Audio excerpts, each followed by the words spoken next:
এ ভাই রে আমার কোমরটাই গেল।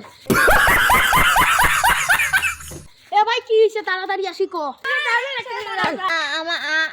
আসল B B B B B C C C একটু বলো আমাকে, তারা আছে তো আমাকে একটু ঢাকাং যাওয়া লাগবে। সরি কি কই ঢাকা। তো তোমার যে ওটা ভেঙে গেছে তোমাকে একটা খাওয়া লাগবে বিসি। তোমাকে খেতে হবে করলার জুস। তাহলে আমি এখন রাত যাচ্ছি।